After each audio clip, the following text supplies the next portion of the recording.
एक जंगल में जिगर नाम का खूंखार बाज रहता था। जंगल के सब पक्षी उससे बहुत डरते थे। जब भी कोई पक्षी उसे अपने सामने देखता था, वो डर के मारे वहाँ से भाग जाते थे।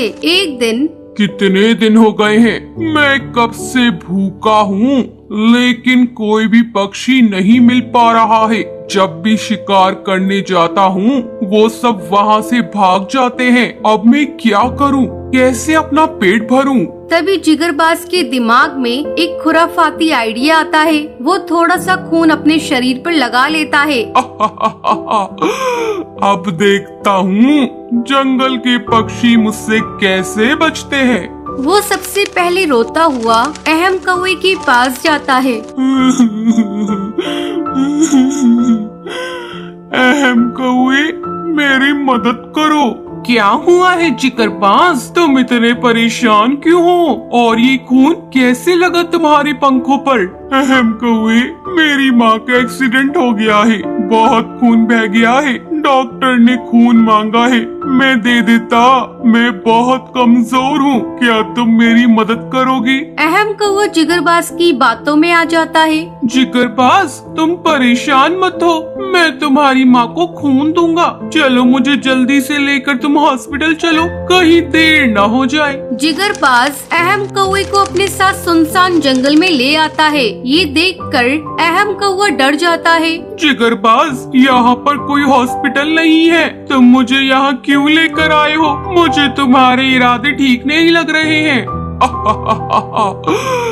बेवकूफ कौवे, मुझे लगा तू बड़ा शातिर होगा, लेकिन तू तो बेवकूफ निकला। ये कहकर जिगरबाज अहम कौवे को मार देता है और उसे खा जाता है।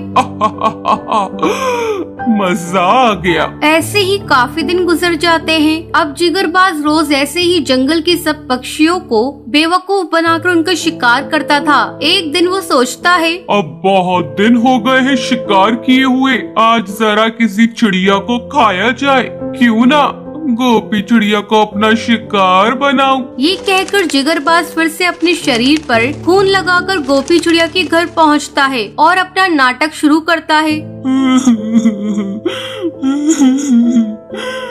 गोपी चिड़िया, देखो ना, मेरी माँ का एक्सीडेंट हो गया है, उन्हें खून की जरूरत है। मैं बूढ़ा कमजोर हो गया हूँ, डॉक्टर ने मेरा खून लेने से मना कर दिया है। ये सब सुनकर गोपी चिड़िया को जिगरबाज की बातों पर शक हो जाता है। वो उससे कहती है, जिगरबाज, तुम घबराओ मत, मैं हूँ ना, चलो जल्दी से हॉस्पिटल, तुम्हारी माँ को मैं अपना खून दूंगी, लेकिन 1 मिनट रुको, मैं भी आती हूँ। ये कहकर गोपी चिड़िया अपने घर के अंदर जाती है और थोड़ी देर में वापस आती है। फिर जिगरबाज उसे उसी सुनसान जंगल में ले जाता है। जिगरबाज, तुम ये मुझे कहाँ लेकर आए हो? यहाँ तो कोई हॉस्पिटल भी नहीं है, इसका मतलब तुमने मुझसे झूठ बोला। गोपी चिड़िया, मुझे लगा इस जंगल में सबसे होशियार चिड़िया तुम हो, लेकिन तुम तो मेरी बातों में यूं ही आ गई। मुझे लगा तुम्हें बेवकूफ बनाना थोड़ा मुश्किल होगा, लेकिन तुम तो बहुत ही ज्यादा बेवकूफ हो। गोपी चिड़िया गुस्से में जिगरबाज से कहती है, जिगरबाज, जितना हंसना है हंस लो, अब तुम्हारा ये असली चेहरा सबके सामने आकर रहेगा, समझे तुम? अब तुम्हारे उल्टे दिन शुरू हो गए, देख मैं क्या करती हूँ। तभी जंगल के सब पक्षी हथियार लेकर वहाँ आ जाते हैं। देखा जिगरबाज, मैंने कहा था ना, तेरी उल्टी गिनती शुरू। तुम्हें पता है, जब मैं घर के अंदर गई थी तो मैंने अपने व्हाट्सएप ग्रुप पर सबको मैसेज कर दिया था और उन्हें मेरे पीछे आने को कहा था। तू क्या समझती है गोपी चिड़िया, ये पिद्दे से पक्षी मेरा क्या बिगाड़ेंगे? मैं तुम सबको खा जाऊंगा। गोपी चिड़िया जिगरबाज से कहती है, जिगरबाज, तुमने सुना है, बूंद बूंद से सागर बनता है। अब हम सब पक्षी तुम्हें ऐसा सबक सिखाएंगे, तुम कभी किसी को धोखा नहीं दोगे। जैसे ही जिगरबाज गोपी चिड़िया पर हमला करने वाला होता है, तभी सब पक्षी उसे वहाँ पर पड़े पत्थर डंडों से बहुत मारते हैं, जिससे जिगरबाज वहीं मर जाता है। सब पक्षी गोपी चिड़िया की समझदारी की तारीफ करते हैं। एक जंगल में कालू नाम का एक कौवा रहता था। वो बहुत ही ज्यादा मेहनती था, लेकिन उसके काले रंग की वजह से जंगल का कोई भी पक्षी उससे बात नहीं करता था। उसका एक भी दोस्त नहीं था। हे भगवान, आपने मेरा रंग काला क्यों बनाया? जंगल का कोई भी पक्षी मुझसे बात नहीं करता है, सब मुझसे नफरत करते हैं। मैं अकेला रहता हूँ भगवान, यहाँ सीरत नहीं सूरत देखते हैं। तभी कालू कौवे के पास एक फोन आता है। हेलो, मेरी बात कालू कौवे से हो रही है? मैं पापी पेट कंपनी से बोल रही हूँ। आपने हमारी कंपनी में जॉब के लिए अप्लाई किया था, आपको कल इंटरव्यू के लिए आना होगा। ये सुनकर कालू कौवा बहुत खुश होता है। अगले दिन वो इंटरव्यू के लिए जाता है। उसकी नौकरी वहाँ पर लग जाती है। वहाँ बहुत सारी चिड़ियाएं काम कर रही होती है। अरे वाह, कितनी खूबसूरत चिड़ियाएं हैं ये। काश इसमें से एक मेरी दोस्त बन जाती। ऐसे ही काफी महीने गुजर जाते हैं। कालू कौवा टूनी नाम की चिड़िया से प्यार करने लगता है। एक दिन वो टूनी चिड़िया के पास जाता है। हेलो,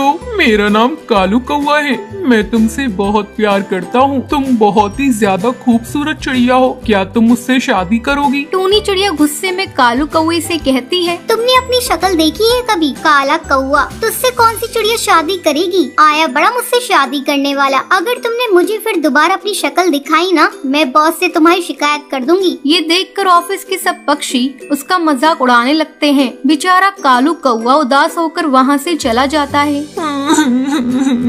आज के जमाने में सब सूरत देखते हैं पक्षी की, सीरत नहीं। ये गलत बात है। मैंने भी ठान लिया है, मैं कुछ करके दिखाऊंगा। कालू कौवा बहुत इंटेलिजेंट होता है। वो कुछ ही दिनों के अंदर अपनी एक नई कंपनी खोल लेता है। उसकी कंपनी बहुत अच्छी चलती है। तभी टूनी चिड़िया एक दिन वहाँ इंटरव्यू देने के लिए आती है। हेलो, मेरा नाम टोनी है। मैं यहाँ असिस्टेंट सेक्रेटरी के लिए इंटरव्यू देने के लिए आई हूँ। आपके बॉस कहाँ है? बंटी कबूतर उससे बोलता है, मैम, उधर सर का कैबिन है, आप वहाँ जा सकती हैं। टूनी चिड़िया कालू कौवे के कैबिन में जाती है। वो कालू कौवे को देखकर बहुत हैरान हो जाती है। कालू कौवे, तुम यहाँ पर कैसे? हाँ टोनी चिड़िया, ये मेरी कंपनी है। कैसी लगी तुम्हें मेरी कंपनी? कालू कौवे, तुम्हारी कंपनी बहुत अच्छी है। आई एम सॉरी, उस दिन मैंने तुम्हारे साथ बहुत गलत किया। वो उस दिन मेरी सगाई टूट गई थी।